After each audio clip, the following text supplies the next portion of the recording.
Dear ہومپیس السلام علیکم۔ Pakistan homeopathic medical ایسوسی ایشن یعنی PHMA کے دور اقتدار میں نیشنل کونسل فار ہومیوپیتھی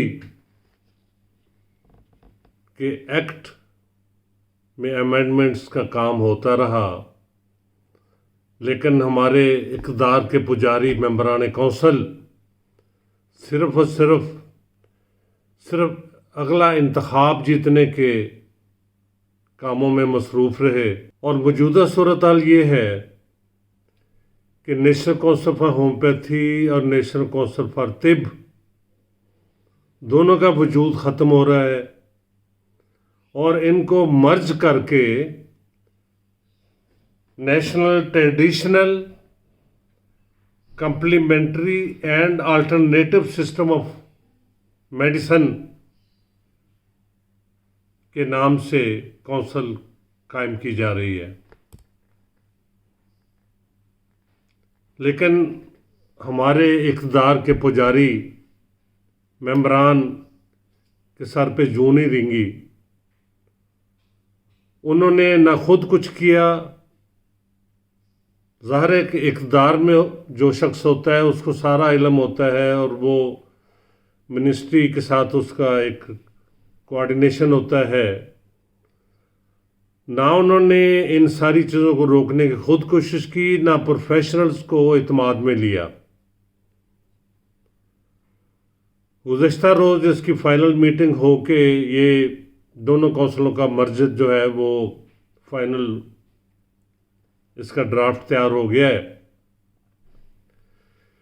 اس میں بہت سی چیزیں ہیں جو میں آپ کے گوش گزار کرنا چاہتا ہوں۔ ہماری کونسل کے آخری انتخابات یعنی نیشنل کونسل فار ہومیوپیتھی کے آخری انتخابات اگر ہوئے تو 30 اکتوبر کو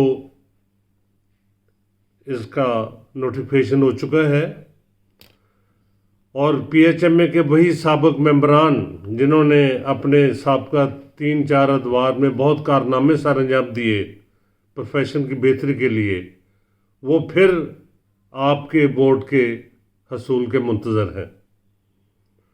میں صرف مختصراً 2-3 چیزیں آپ کے نوٹس میں لاؤں گا، پھر آپ کی مرضی ہے کہ آپ ان کو ووٹ دے کے دوبارہ برسر اقتدار لائیں، اور دیکھیں جو بچہ ہے، وہ کہتے ہیں جو بچہ ہے وہ لٹانے کے لیے آئے ہیں۔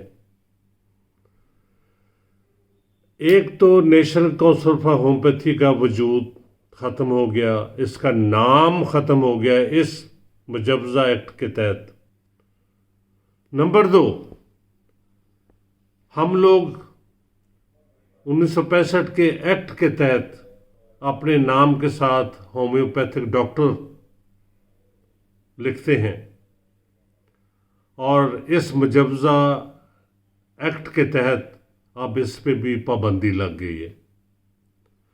اب ہم صرف ہومیوپیتھ لکھیں گے، اس میں کوئی شک نہیں، کم از کم میں تو I am proud of being called as homeopath. لیکن سوال یہ پیدا ہوتا ہے کہ کس جواز کے تحت ڈاکٹر کا لفظ ختم کیا گیا۔ اسی طرح حکیم صاحبان کو اس ایکٹ کے تحت صرف طبیب لکھنے کا حق حاصل ہے، اور اگر ہومیوپیتھ اور حکیم اس ایکٹ کی اس شک کی خلاف ورزی کرتے ہیں تو 2 لاکھ روپیہ جرمانہ ہوگا۔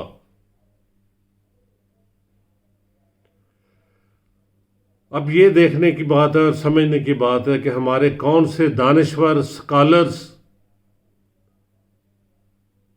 اس ایکٹ کے بنانے میں شامل ہیں اور ان کی میٹنگز میں شامل ہوتے رہے ہیں۔ اس کا جواب تو وہی دے سکتے ہیں، اس کا ذکر انشاءاللہ بعد میں ہوگا، لیکن فی الحال یہی خبر آپ کو سنانی تھی کہ PHMA والے آپ سے ووٹ مانگنے آئیں گے، تو آپ سے یہ 2-3 سوال آپ ان سے کریں کہ پہلے تو آپ نے کالجز کا ستیہ ناش کیا، پھر آپ نے اب نیشنل کونسل آف ہومیوپیتھی کا نام ختم کروایا، ہومیوپیتھک ڈاکٹر لکھنے پر پابندی لگوائی، اور ہومیوپیتھک ڈاکٹر ساتھ لکھنے پر 2 لاکھ روپے جرمانے کی شک پاس کروائی۔ آپ نے ہومیوپیتھی کے ساتھ کیا کیا؟ ہومیوپیتھی کا وجود ہی خطرے میں ڈال دیا، اس کو آلٹرنیٹو سسٹم آف میڈیسن اور کمپلیمنٹری سسٹم اور ٹریڈیشن سسٹم آف میڈیسن کے زمرے میں لے آئے۔ یہ ہے کارکردگی آپ کی پی ایچ ایم اے کی۔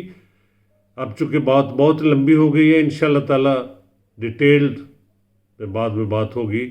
فی الحال پی ایچ ایم اے کے ممبران جو دوبارہ نہیں، چوتھی بار یا 5ویں بار کونسل کا ممبر بن کے آپ کی خدمت کرنا چاہتے ہیں، آپ ذرا ان سے ان کا ایجنڈا پوچھیں، اور یہ پوچھیں، یہ ہمارا حق بنتا ہے ہومیوپیتھک برادری کا، کہ آپ کے اقتدار کے دوران یہ سب کچھ ہو گیا، تو آپ نے پروفیشنلز کو کتنا اعتماد میں لیا، آپ نے کتنا احتجاج کیا، آپ نے اس میں کتنی رکاوٹ بنے، اور اب آپ مزید ہمارے ساتھ کیا مہربانی کرنا چاہتے ہیں۔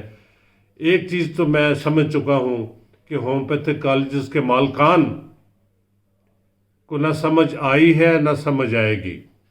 جو کمی رہ گی انشاءاللہ وہ پی ایچ ایم اے کے ان موجودہ ممبران کے ذریعے پوری کروانا چاہتے ہیں۔ اور ایک چیز اور اہم خبر کہ موجودہ جو ابھی مجوزہ ایکٹ ہے ہومیوپیتھی کا، اس میں ہومیوپیتھک کالجز کے مالکان کے نامزدگی اور انتخابات میں حصہ، انتخابات تو خیر ہونے نہیں، نامزدگی میں بھی شمولیت پر پابندی ہے۔ تو مبارک ہو ہومیوپیتھک کالجز کو کہ انہوں نے بہت اچھے نمائندے چنے تھے،